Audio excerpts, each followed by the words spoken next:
What happens when the female is out there working? Your femininity starts to leave you, doesn't it? These unending conversations about femininity that I see grown ASS men and women having on the internet, who's feminine and who isn't, what it means to be feminine and what it means to be masculine, is how I know that as a people, we are not really serious in this life.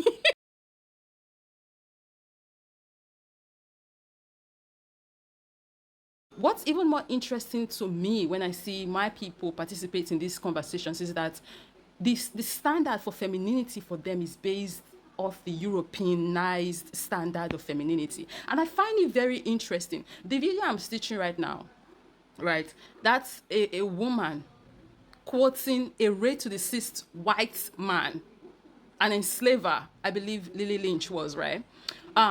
His standard of what it means to be feminine is what Auntie is quoting and saying that is a standard we as the people should live by. Like, I always just find it very interesting when I see African people, black people, try to live up to standards that were not created by their people, standards that are not for them.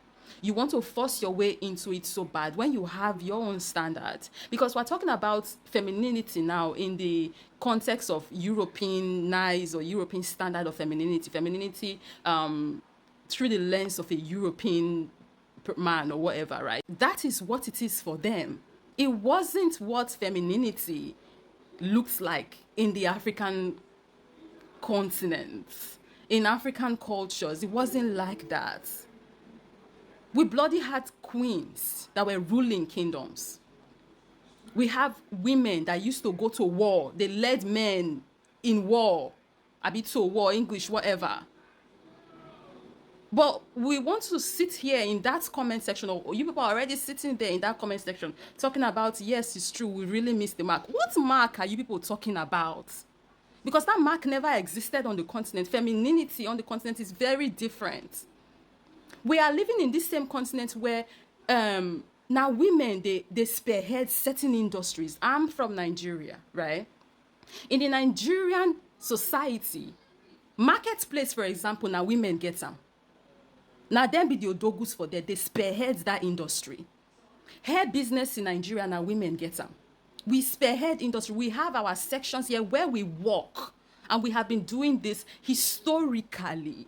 I don't know how it is across, the continent, right? So I can speak specifically for my country. But I've spoken with a Rwandan friend of mine. You guys know him, African Diaries. It's on here. He tells me the same thing in Rwanda. It's women that spearhead this industry. So women go to work on this continent and have historically been going to work. They get things where they do to get their own for corner, historically. But you people sit in the comment sections of videos like this talking about we've missed the mark. Like, I just find it hard to understand where exactly we think we are coming from as a people. Because you people want women indoors so bad, you have now borrowed into the European mentality of how they wanted their women. Women were outside on this continent doing what they wanted to do, if they wanted to do it. And no, this is not to say that we don't have issues here on the continent that we need to tackle as a people, right, and deal with as regards to, gender disparity and whatnot. But I'm just saying that if we want to call this spade the spade that is, and keep things 100 here, both historically and looking at our present time, waiting on they talk versus waiting really they go down for here is very different. We have our own standard of femininity. I know what femininity looks like on the continent. It's not that being indoors, wearing apron, that's not the look of African femininity. And we did not have one look of African femininity, if I should even add that. There was not a singular look to it, by the way. So I don't know, let us be getting this thing straight when we are conversing. Like, a woman came on here and she's using an enslaver's standard of what femininity is, and you guys are eating it up in the comments. A racist is who is telling you people what femininity should look like and how a feminine woman is supposed to act. A racist. That's crazy. That's crazy. I remember when I first came by these conversations, the first question I was asking myself is, am I feminine? Because it's something that I'd never thought about as an African, whether I'm feminine or not. Before now, that this whole feminine thing just started going everywhere and everybody now is insane because of it. I had never, for the how many years of my life, thought about my femininity until I started coming by this wild content. And here I'm wondering if I am, would I be considered feminine? But then slowly, the more I, consume the content, I start to realize that what femininity is to these people is very much far away from Africa. Very far away from it. And it's very interesting how a lot of the people, a lot of the Africans who like to indulge in these conversations, talk about, in pre-colonial Africa, this is like they know what pre-colonial Africa is. Like the only thing you people basically know about Africa is post-colonization. After the white man and their standard infiltrated the continent and started forcing this standard onto people using their Bible. That is the idea of femininity, of, what roles are supposed to be like. That is where you people got it from today. But you people want to make that post-colonial culture of, gender roles that was brought by the colonizers, how our historical, ancient ways. No, you can't do that. The history says different. The history says different. Our history, our historical figures, our ancestors, and how they walked this earth, their action says different. You cannot make the colonizer standards ours. You cannot turn it into our culture. Because we have been practicing it for 400 years doesn't make it African. That's very much colonizer standard. It's a similar thing Africans do with dressing.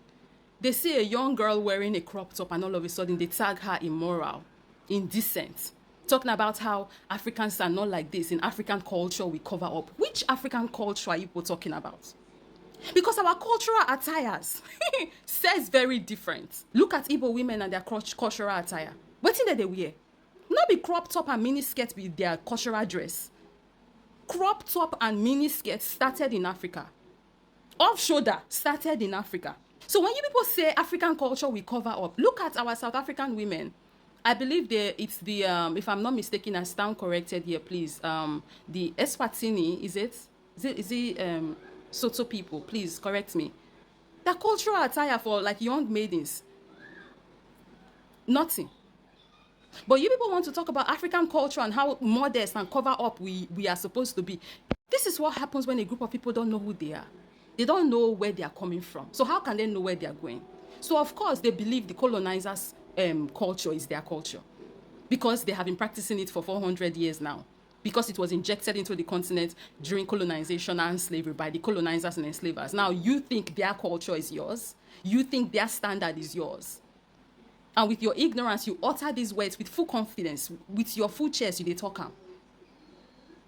Like it's just very interesting to me that some people have not really been able to put these things together and see how insane it actually comes out, because it's crazy. The European standard of femininity is not the standard of femininity on this continent. It has never been our standard. Your ancestors did not roll like that. Stop the cap. Stop the cap. Just say you've drank the Kool-Aid so much it has gotten to your brain and you can't see anything beyond that. Just say that. Don't target African, please. All of that subjugation thing that they have going that you people want so badly, I don't even know what it does for you people. And again, now that I'm on this conversation, let me just say this in conclusion. All these men that want women who are at home, shall look for the ones that want to stay home, shall we, you people? Don't go and look for women who want to be outside like their ancestors doing so that you can now tame them like European men used to tame their women and lock them at home. Don't do that to them, please. Let them soar and fly high if that's what they want to do. If you want a woman that will be indoors only, there are women who want to be indoors.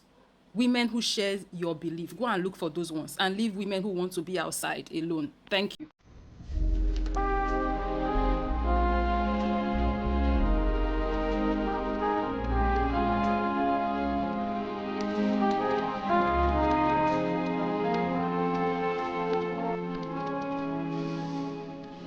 Fly me to the moon and let me play among the stars. Let me see what's